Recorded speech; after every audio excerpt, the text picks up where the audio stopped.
esta recta final del mes de agosto, Conecta con Valdepeñas les ofrece un programa especial. En Televaldepeñas hemos realizado un conjunto de reportajes sobre los distintos destinos turísticos de interés, tanto medioambiental, natural, cultural, arquitectónico e histórico, y los hemos reunido en esta secuencia de reportajes que les ofrecemos en el programa de hoy, bajo el patrocinio de Turismo Ciudad Real, de Diputación de Ciudad Real. Esperamos que lo disfruten y que cuando menos les sugieran una escapada fugaz de 1, 2, 3 días para conocer lugares con un encanto y una historia ilimitada que pueden realmente sorprenderle. Sin ningún desnivel relevante, la Gran Llanura de la Mancha se extiende a lo largo de localidades ciudadraleñas como Alcázar de San Juan, Herencia, Pedro Muñoz o Ruidera, que son además las que están incluidas en los paseos por la naturaleza que propone Turismo Ciudad Real de la institución provincial. En una ruta perfectamente planificada, la Diputación nos da el recorrido ideal para 3 días que pueden comenzar en uno de esos municipios. Alcázar de San Juan, por ejemplo, tiene un complejo lagunar salino declarado Reserva Natural de la Biosfera y 2 entidades menores de especial personalidad como son la pedanía de Alameda de Cervera y el pueblo de Cinco Casas. En el caso de Herencia, en este municipio de resonancia cervantina, se pueden contemplar los famosos molinos de viento. Por su parte, Pedro Muñoz está en mitad de un llano paisaje de uso agropecuario y es conocido por albergar un conjunto de interesantes lagunas endorreicas. Respecto a Ruidera, cuyo nombre se identifica con el ruido producido por las cascadas que caen de las lagunas más altas a otras más bajas, cabe destacar que configura uno de los 2 parques naturales de la provincia. Las lagunas de Ruidera son parte del campo de Montiel, una zona rota por el encajonamiento del Alto Guadiana que da lugar a la aparición de las 15 lagunas escalonadas que forman el parque. Hasta llegar allí, esta ruta por la naturaleza que publica la institución de José Manuel Caballero en la web turismociudareal.com incluye un segundo día para profundizar en la Mancha. Sería ideal una visita a la Sierra de Herencia. En la subida hay que atravesar un enclave interesante de enebros, tras los que se ocultan unas espectaculares vistas hacia el yacimiento del Navajo de la Edad del Bronce. También se deben contemplar los antiguos muros, los aljibes, toda la llanura manchega y la Sierra de la Sevillana.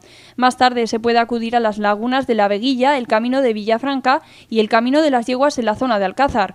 De igual modo ocurre con el complejo lagunar de Pedro Muñoz, la laguna de la Vega o del Pueblo, la del Alcaozo, la de Retamar y la de Navalafuente son dignas de visitar. Su alto interés medioambiental les ha merecido ser declaradas como reserva natural y zona de especial protección de aves. Como decimos, la Diputación de Ciudad Real nos dibuja una ruta que terminaría el tercer día en las lagunas de Ruidera, con parada en el Mirador del Pueblo, visita al paraje de los Chorros y paseo por el hundimiento.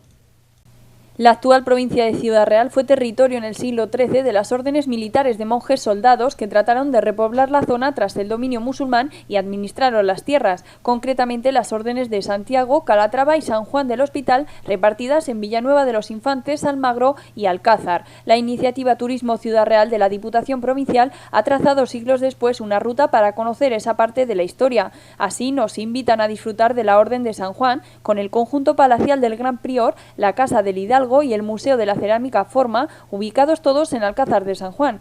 También nos recomiendan visitar Herencia, Argamasilla de Alba y Manzanares con su castillo de Pilas Bonas. Durante el turno que dedicaríamos a la Orden de Calatrava, la Diputación de Ciudad Real fija esta ruta publicada en turismociudareal.com en el Sacro Convento de Calatrava la Nueva en Aldea del Rey y en el Palacio Maestral de Almagro, hoy sede del Museo Nacional del Teatro, ya que la localidad es la capital de los clásicos cada julio con el Festival Internacional de Teatro centrado en los siglos de oro.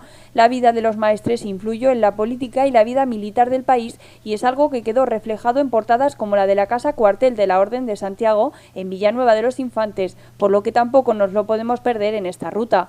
Tienen toda la información en la web que les mencionábamos, turismociudareal.com, para que este fin de semana o a lo largo del verano descubran cuál fue nuestro pasado. En pie desde hace más de 8 siglos y como la radiografía más evidente de que en nuestro pasado se libraron batallas. Los castillos que se levantan a lo largo de nuestra provincia forman una de las rutas que Turismo Ciudad Real de la Diputación Provincial nos propone en su web para enriquecernos de cultura de la tierra. De la época de Al-Ándalus conservamos hoy los castillos de Caracuel y Calatrava, en Carrión de Calatrava. Se dice que Cala Rabat, Calatrava la Vieja, fue una pequeña ciudad fundada en la época omeya en el siglo VIII. En aquellos años la población más importante, entre Córdoba y Toledo. Durante un fin de semana, la ruta que hoy compartimos con ustedes de la Diputación Ciudad Realeña nos puede enseñar también las construcciones de las órdenes militares que fueron parte de la batalla de Alarcos y las Navas de Tolosa. Estos grupos religiosos crearon lo que hoy es el Parque Arqueológico de Alarcos, donde se ubicó un castillo en su interior de planta rectangular y que empezó a construirse a finales del siglo XII. Esta ruta nos permite acercarnos a esa importancia que tuvo el castillo y su enclave, que cuenta con asentamientos desde el mundo íbero y que se convirtió en escenario de una de las batallas más importantes del periodo de la Reconquista. Por otro lado, nos encontramos en el paseo publicado en turismociudadreal.com con Calatrava la Nueva. Después de la batalla de las Navas, la Orden de Calatrava reconstruye la fortaleza de origen islámico del Sacro Convento de Calatrava la Nueva, no solo por razones estratégicas, sino también por mostrar su poderío. En efecto, este recinto tiene una doble funcionalidad. Por un lado, el aspecto defensivo, conformado por un triple recinto amurallado, y por otro, el conventual, debido a la iglesia construida y a las dependencias del convento. Por último, Montizón, castillo de origen musulmán, aprovecha como elemento defensivo el emplazamiento de la hoz del río Guadalén. Tiene 3 recintos amurallados, aunque una de sus torres ya es por sí misma un punto incrementable.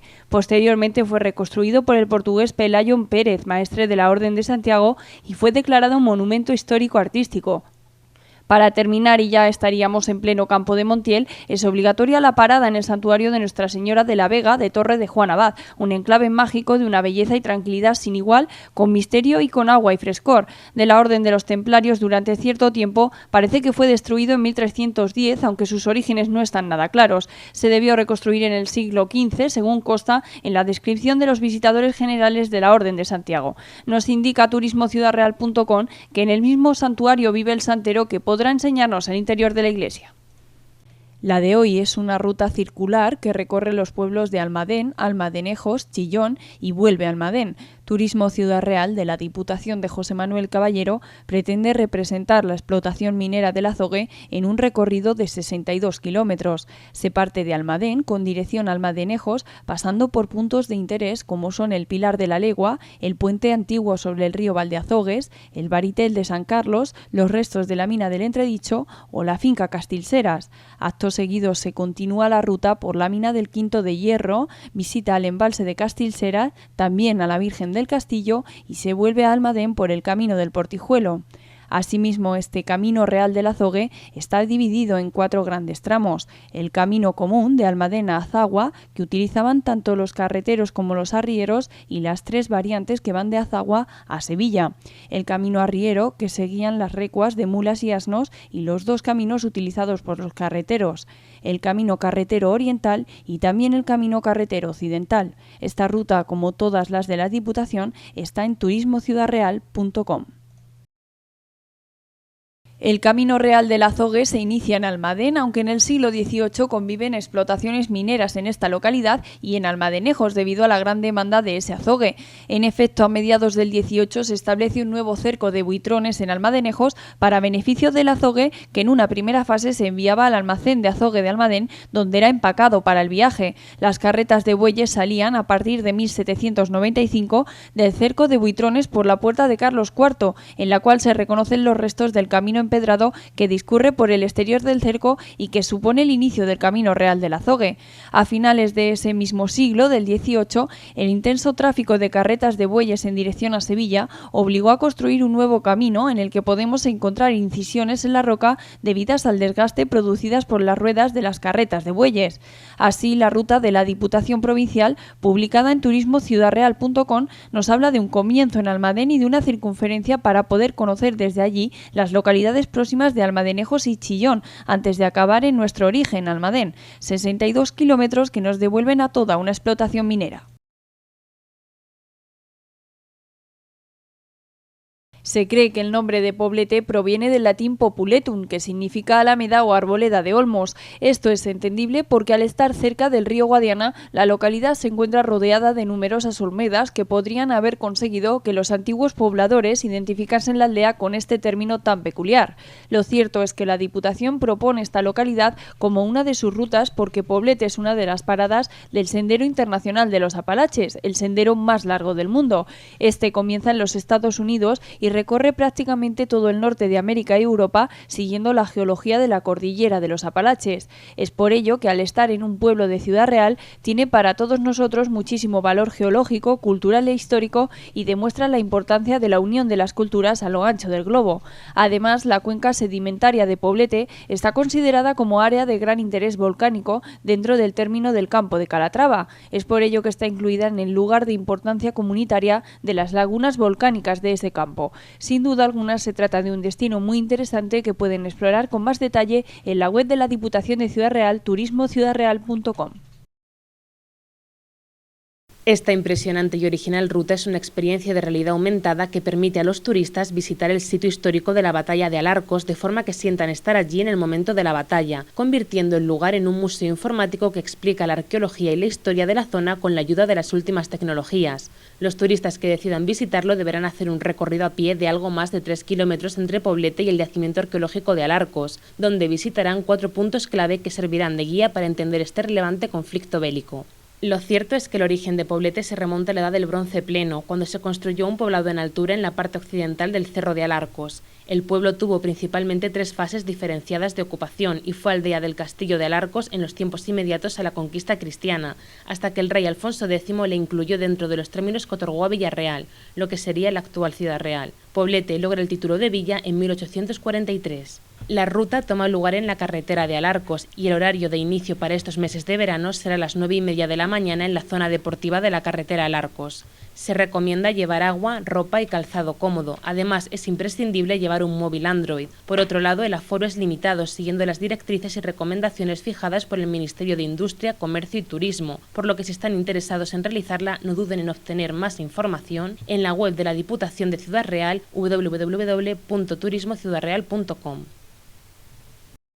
Las aves rapaces son unas criaturas aladas muy vinculadas al monte, a las sierras y a los paisajes de dehesa mediterránea, por lo que es sencillo encontrarse con buitres leonados o buitres negros en la zona de La Mancha. También surcan sus cielos aves de gran porte en peligro de extinción, como el águila imperial ibérica. Afortunadamente, en los ámbitos donde el ser humano ha puesto su huella, todavía es posible encontrar comunidades aladas en su propio hábitat, como cigüeñas blancas, lechuzas, vencejos o golondrinas, entre otras. Y para disfrutar de estas hermosas criaturas, la Diputación de Ciudad Real promueve esta ruta de observación de aves que durará 3 días. El primero de ellos se centrará en disfrutar del encanto y del entorno de la localidad que hayamos elegido como punto de partida entre Daimiel, Pozuelo de Calatrava y Puebla de Don Rodrigo, así como de la gastronomía local. El segundo se basará en la observación de buitres en los comederos y buitreras de Puebla de Don Rodrigo por la mañana, con una comida libre en el campo o en la ruta, y una parada en el centro de observación de aves de la Laguna de la Inesperada en Pozuelo de Calatrava por la tarde. Finalmente, el tercer día tomará lugar la observación de aves en la laguna de Navaseca en las tablas de Daimiel. Además, merece la pena destacar que los ríos y las lagunas son unos singulares enclaves del paisaje mediterráneo que alojan a una gran cantidad de variadas especies, y uno de sus espacios lagunares es de origen volcánico, único en la península. No olviden que en caso de desear más información sobre esta ruta, pueden obtenerla en la web de la Diputación Provincial, www.turismociudadreal.com. El Parque Arqueológico de Alarcos es un fiel testigo de nuestra historia. Habitado desde la Edad del Hierro, después por los íberos y romanos, cobró más importancia bajo la dominación árabe. El vaivén fronterizo define la singularidad de este parque dual, en el que Calatrava la Vieja se muestra como un monumento del poder islámico extinguido, brevemente rejuvenecido bajo influencia almohade. La Motilla del Azuer, en Daimiel, es el yacimiento más representativo de la Edad del Bronce en La Mancha, dentro de una tipología de asentamiento único en la prehistoria, las motillas. Su nombre hace referencia a su forma como elevación artificial dentro de un espacio llano circundante. Esta es la más antigua documentada en yacimientos arqueológicos de la península. El yacimiento de Oreto y Zuqueca contiene restos de su pasado ibérico, romano, visigodo y árabe. El puente de Baebío sobre el río Jabalón recuerda la importancia del asentamiento ibérico de Oretun en época romana. Lo podemos encontrar en el término municipal de Granátula de Calatrava. El yacimiento del Cerro de las Cabezas, en Valdepeñas, nos marca un interesante viaje por los orígenes históricos de La Mancha, especialmente su poblamiento íbero y su continuidad romana. La función de nudo de conexión entre la meseta y el valle del Guadalquivir se manifiesta ya en tiempos tan tempranos. Los 4 forman parte de la ruta por los yacimientos de la provincia que nos da ya planificada la Diputación Provincial en turismociudadreal.com.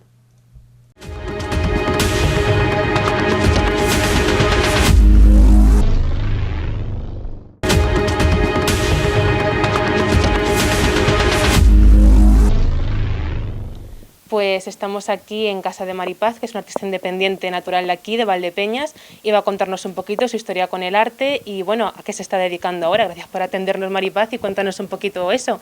¿Cómo empezó tu pasión por el arte? Pues la verdad es que desde pequeña siempre he sentido como una liberación a la hora de dibujar, de salir de mis problemas para expresarme dentro del papel.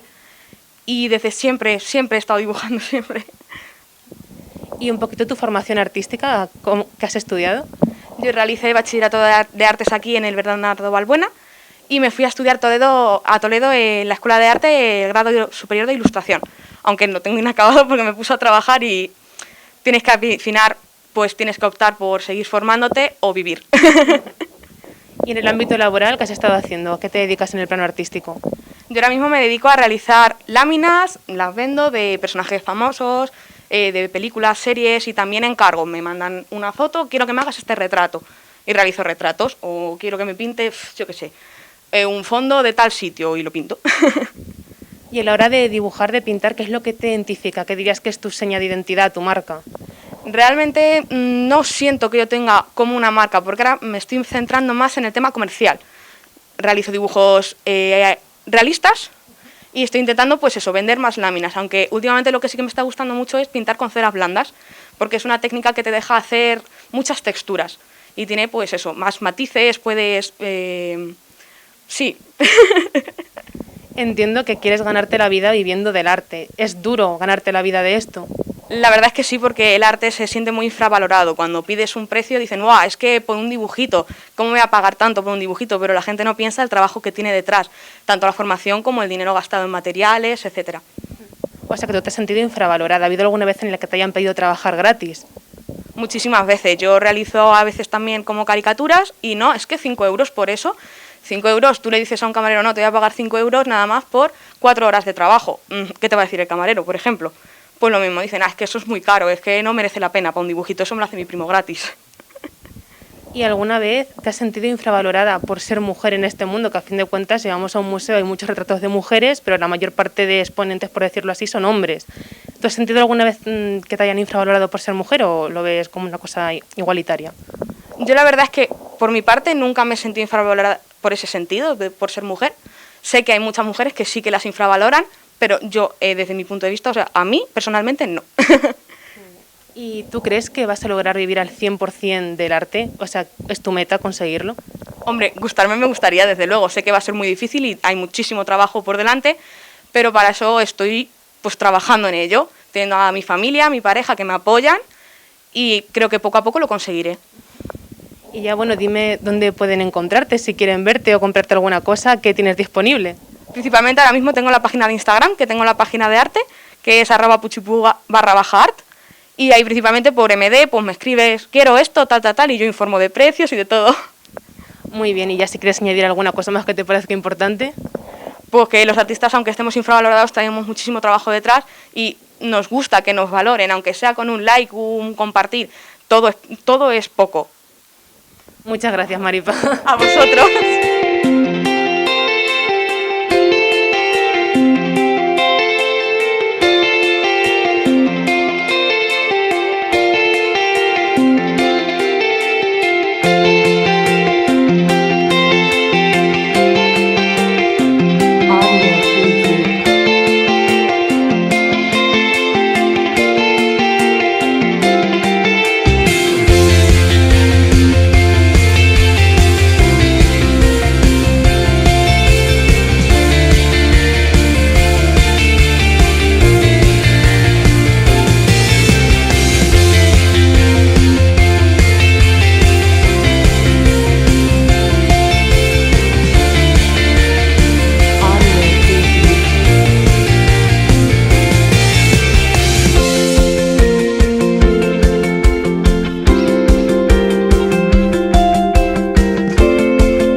A continuación vamos a hablar con Natalia Merlo, artista independiente de Valdepeñas, que nos va a hablar un poco de su obra y de su pasión por el arte. Bueno, Natalia, muchas gracias por venir. A vosotros. Y nada, cuéntame un poquito cómo empezó tu historia con el arte, cómo empezó esta pasión por esta disciplina. Bueno, yo nací en Madrid, pero desde muy pequeñita me crié aquí en Valdepeñas y me rodeé de su cultura, pues, de la amplia variedad que tienen actividades, y también iba cada año a la Exposición Internacional de Artes Plásticas. Entonces, claro, yo me llenaba de todos esos artistas que venían aquí, y poco a poco pues tuve ese interés por crear yo mi propio arte y por el mundo del arte en general. Y en el plano de la formación artística, ¿cuál es tu formación? ¿En qué te has hecho la disciplina? Bueno, yo, como debido a esa influencia, poco a poco pues me apunté al taller de artes de Daniel de Campos. En la escuela, en el instituto, pues fui ganando diferentes concursos de carteles, de fotografía, y eso me impulsó para que iniciara estudios universitarios en Madrid y bueno, pues pudiera formarme más a fondo en el mundo del arte.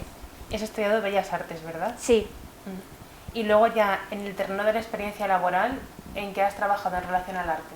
Bueno, una vez salida de la carrera de Bellas Artes, hice diferentes trabajos en diseño gráfico y también empecé a formarme en la docencia, y bueno, pues de momento estoy enfocada en ese campo.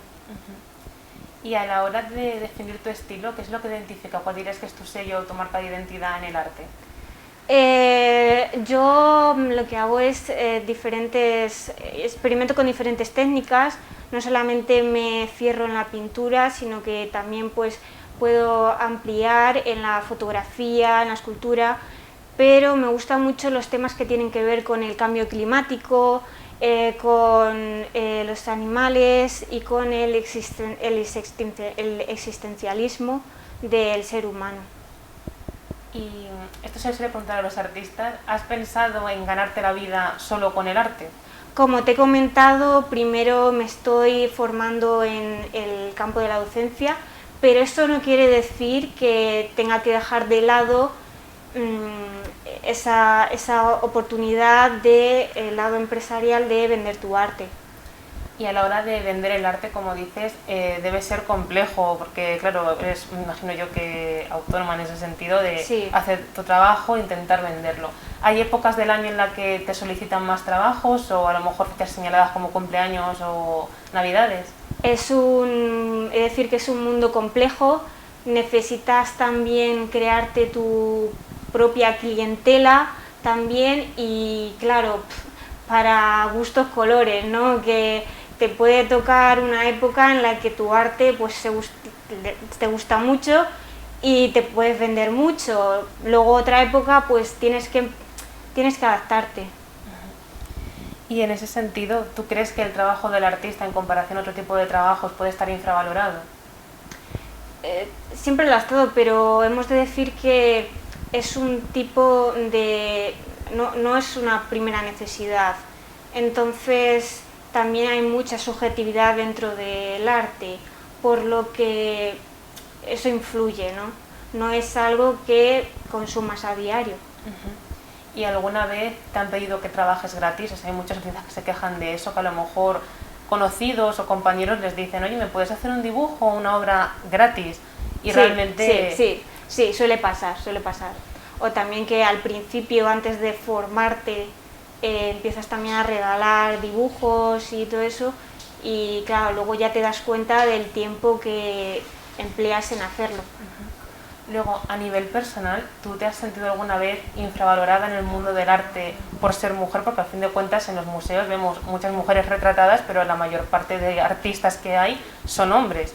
Y entonces, bueno, por saber tu caso personal, ¿tú te has sentido alguna vez infravalorada por ser mujer en este mundo?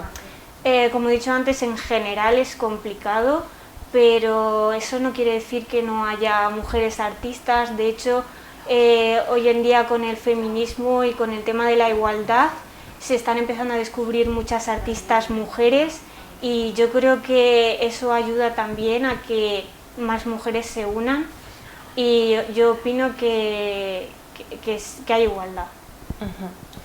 Y luego te iba a preguntar, ¿tú crees que a día de hoy podrías vivir al 100% de tu arte? Todo artista, desde los más famosos, siempre se han dedicado a hacer algo más que su propio arte.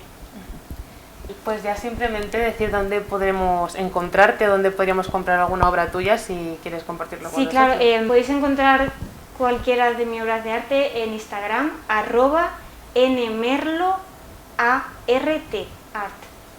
Ahí podéis encontrar todos los enlaces y toda la información. Pues muchas gracias, Natalia. Muchas gracias a vosotros.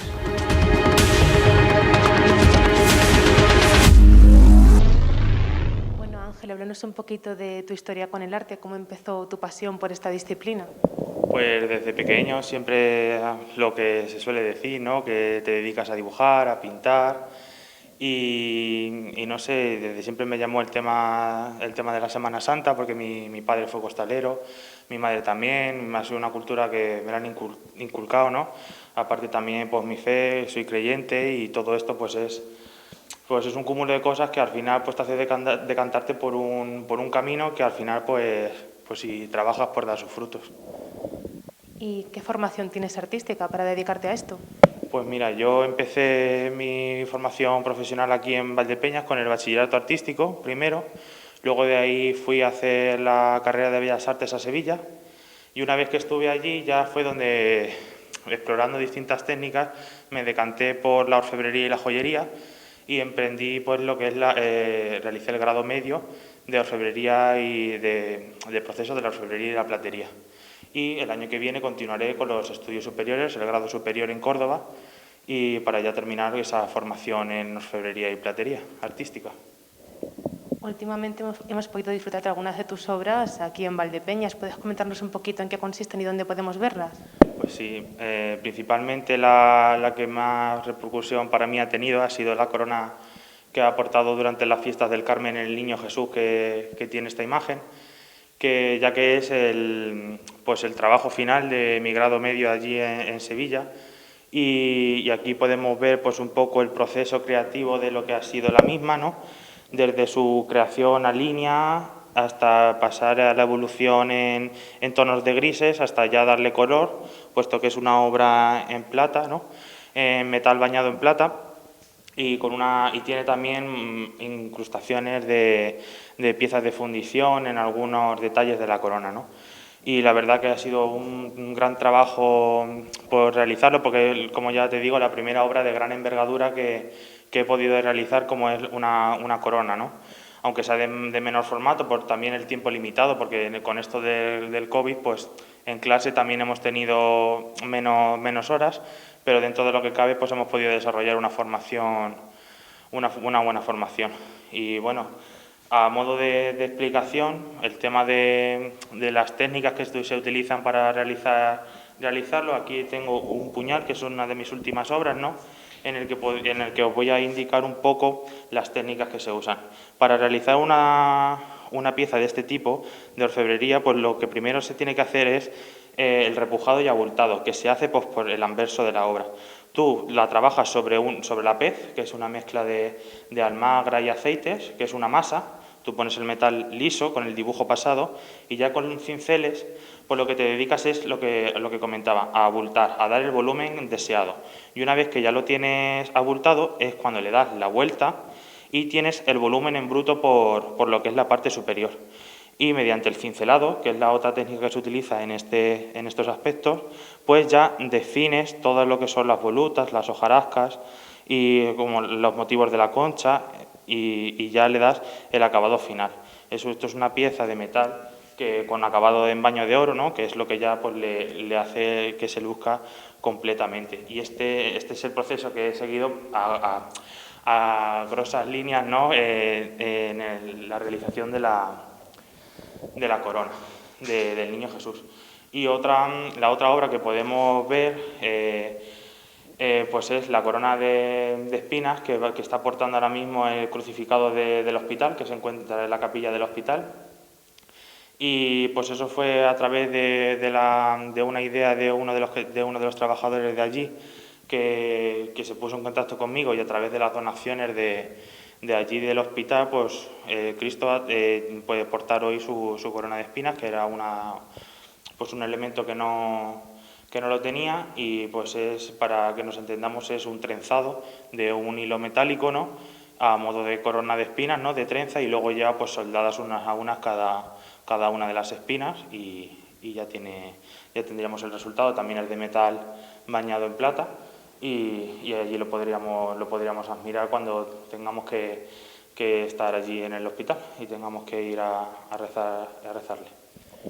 Y dentro del arte sacro haces muchos tipos de este tipo de escultura. Entonces, ¿tienes algún tipo de marca, ¿cómo decirlo?, de estilo propio en el que tú digas, bueno, está todo muy distinto, pero tiene un sello propio? A ver, eso siempre va en consonancia al encargo que te hagan, porque hoy en día siempre vas a tener tu estilo, porque a mí, si algo me define, es que soy muy barroco, muy detallista, ¿no? Pero podríamos centrarnos en el horror vacui, ¿no?, en el que todo está lleno de detalle, más que en un estilo concreto de barroco, neoclásico, ¿sabes? Porque en eso te tienes que adaptar tú a la idiosincrasia de la hermandad que te venga a pedir una obra, ¿no? Porque no es lo mismo trabajar, pues, yo qué sé, para la Hermandad de Santo Cristo, por ejemplo, aquí, o para la Hermandad de la Soledad, o para una hermandad o cualquier otra hermandad de la Parroquia de la Asunción, porque cada una tiene su sello, ¿no? Y eso es lo bueno, que haya variedad, que no sea todo lo mismo, ¿no? Entonces, pues, si hay algo que me define, podemos decir el horror vacui, que me gusta que todo esté lleno de detalle, pese al estilo que tenga. Eres una persona parte perfeccionista en ese sentido. En ese sentido sí que me gusta el detalle. Lo minucioso sí es algo que me puede distinguir entre los demás. Y ya finalmente, si quieres añadir algo más que te parezca importante o que quieras resaltar de tus obras o de tu profesión. Pues no, nada, que estar empezando, como quien dice, en este aspecto, por dar las gracias a las personas que han confiado en mí, en mi trabajo, y lo que queda aún por ver, porque hay más cosas en proyecto, no solo a nivel de orfebrería del metal, sino también a nivel pictórico, que también tienen que salir, ¿no?, que también es otra faceta que menos he trabajado, pero que también está ahí. Y nada, simplemente dar las gracias y abrirle las puertas a mi arte a todo el mundo, a aquel que esté interesado, sin ningún compromiso, a que pueda trabajar para ellos a nivel personal o a nivel de hermandades o de iglesia. O sea, todo simplemente eso. Y si quieren buscarte, ¿dónde pueden encontrarte? Pues, hombre, a través de mis redes sociales, el Facebook, en mi Facebook personal, Francisco Villalta Jiménez, y luego también donde sí subo más específicamente mi obra artística, pues es en mi Instagram, que es @arte_villalta_Jiménez, y nada, y podéis encontrar todos mis diseños, porque si algo es bueno también, que me gusta diseñar, que lo que yo realice sea diseño propio, y de ahí ya que nazca, como hemos visto, desde el lápiz al metal o a la pintura. Así que ahí podéis ver en ese Instagram pues toda mi obra.